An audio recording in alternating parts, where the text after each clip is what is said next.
Hello everyone, नमस्ते अनि स्वागत छ हजुरहरूलाई हिमालय किचनमा। आज म हजुरहरूको लागि लिएर आएको छु सोयाबिनको एकदमै मिठो खालको तरकारीको रेसिपी। ल अब यसको लागि मैले यहाँ 1 कप सोयाबिनलाई आधा घन्टा अगाडि तातो पानीमा भिजाएर यसरी लिएको छु। अब यसको म एकदमै राम्ररी पानी निचोरेर फाल्छु यसबाट।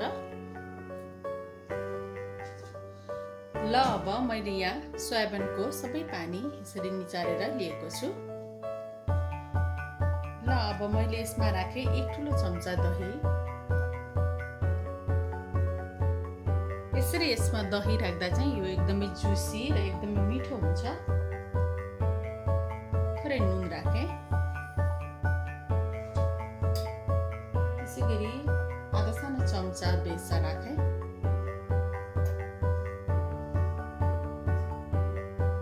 आधा सानो चम्चा काश्मिरी रातो खुर्सानीको धुलो।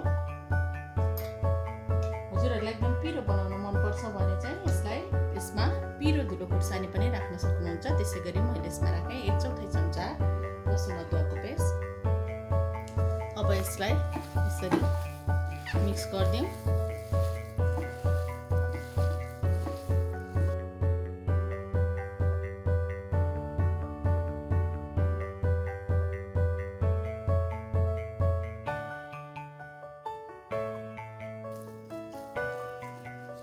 र अब यति गरेपछि यसलाई छोपेर कम्तीमा पनि 15 मिनेटको लागि राख्नुपर्छ। ल अब 15 मिनेट भएपछि यहाँ मैले 1 ठुलो चम्चा तेललाई तताउन बसाएकी थिएँ र तेल राम्ररी ताति पनि सकेको छ। अब यसमा मैले राखेँ अघि म्यारिनेट गरेको सोयाबिन। यसरी सोयाबिन राखेर चाहिँ यसलाई एकदमै राम्ररी रातो रातो हुने बेलासम्म फ्राई गर्नुपर्छ।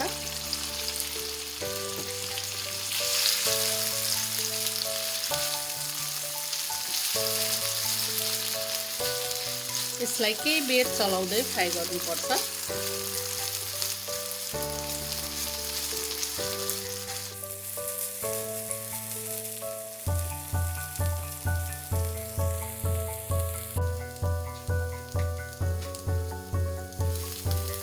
ल अब दुवै तर्फबाट राम्ररी यो फ्राई भएको छ, क्रिस्पी र रातो रातो भएको छ। अब म यसलाई बलमा सार्छु।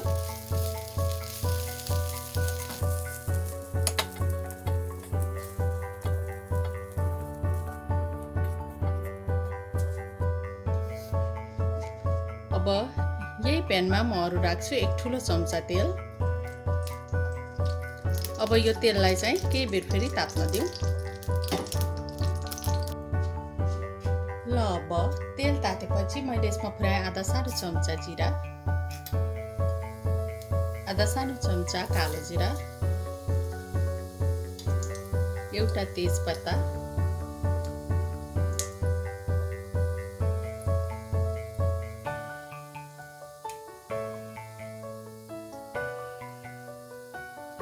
एउटा मिडियम साइजको प्याज मसिनो गरेर काटेको, र नुन राखेँ। प्याज राखेपछि अब यसलाई चलाइदिउँ।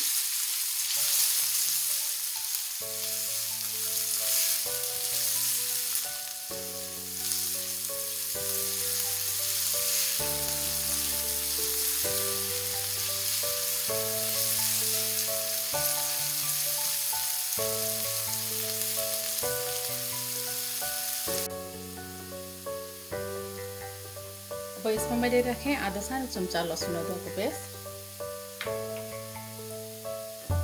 चलाइदिउँ।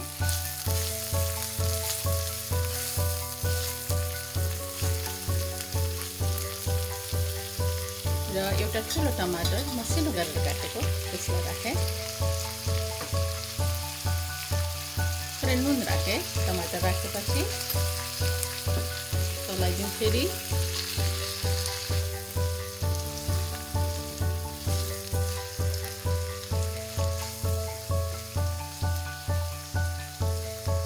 मैले यसमा राखेँ आधा सानो चम्चा बेसा, 1 सानो चम्चा काश्मिरी रातो खुर्सानीको धुलो, मिक्स गरिदिउँ।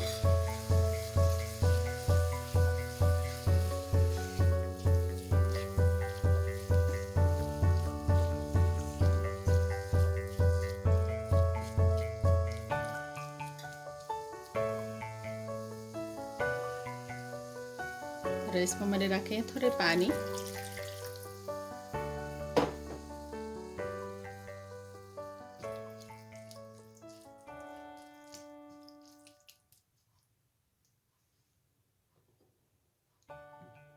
अब यसलाई छोपेर टमाटर एकदमै राम्ररी गलुन्जेलसम्म पकाउनु पर्छ।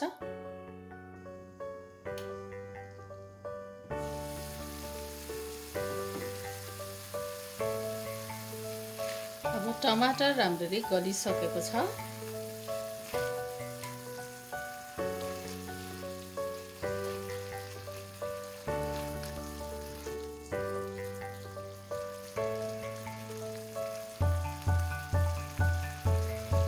अब यति बेला भएपछि मैले यसमा राखेँ 1 सानो चम्चा जिरा र धनियाको पाउडर।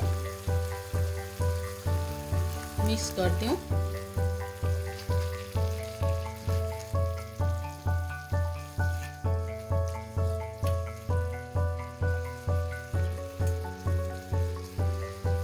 र मैले राखेँ अघि फ्राई गरेको सोयाबिन।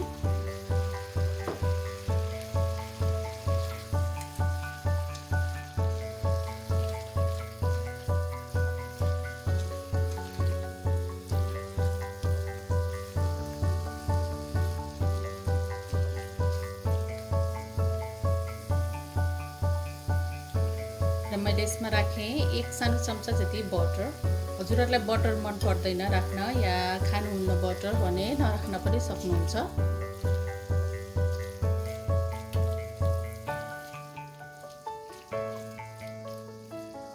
यसरी बटर राख्दा चाहिँ एकदमै मिठो किसिमको यसमा टेस्ट आउँछ। र मैले यसमा राखेँ 1 कप पानी।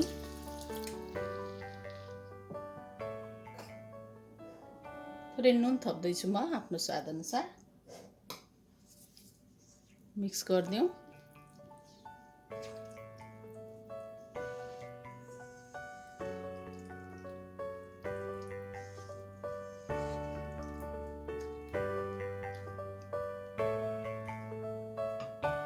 अब यसलाई छोपेर फेरि 15 देखि 20 मिनेट जति पकाउनु पर्छ।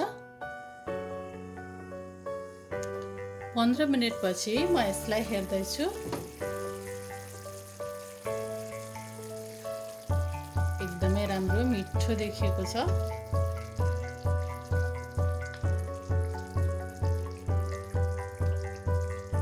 ल यति बेला भएपछि मैले यसमा राखेँ 1/4 चम्चा गरम मसला पाउडर र केही कसुरी मेथी राख्दैछु म माथिबाट। यसरी कसुरी मेथी राख्दा यसमा एकदमै मिठो किसिमको टेस्ट आउँछ। अब यसलाई चलाइदिउँ।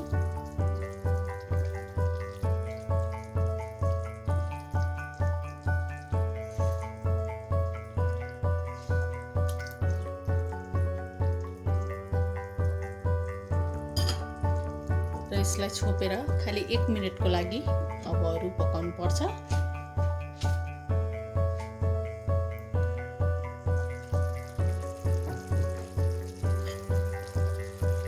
ल अब हाम्रो सोयाबिनको तरकारी पाकेर खानको लागि रेडी भएको छ।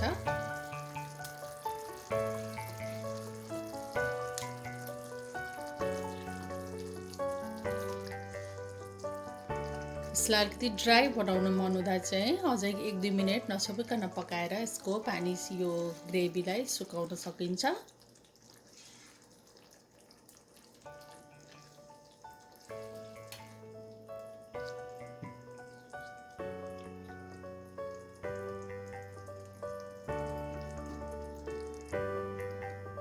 ल अब हाम्रो सोयाबिनको मिठो तरकारी चाहिँ यसरी बनेर खानको लागि रेडी भएको छ। हजुरहरू पनि यसै गरी सोयाबिनको तरकारी बनाएर अवश्य पनि इन्जोय गर्नुहोला। यसरी बनाउँदा यो एकदमै मिठो हुन्छ। हस् त यो रेसिपी हजुरहरूलाई राम्रो लाग्यो भने हाम्रो भिडियोलाई लाइक कमेन्ट सेयर गरिदिनु होला। यस्तै रेसिपीहरूको लागि हाम्रो च्यानललाई सब्स्क्राइब पनि गरिदिनु होला। सब्स्क्राइब गरिसकेपछि नजिकै रहेको नोटिफिकेसन बेललाई पनि अवश्य पनि क्लिक गरिदिनु होला। फेरि पनि यस्तै मिठो परिकारको रेसिपी लिएर आउने नै छु। हाम्रो भिडियो हेरिदिनु भएकोमा हजुरहरूलाई धेरै धेरै धन्यवाद।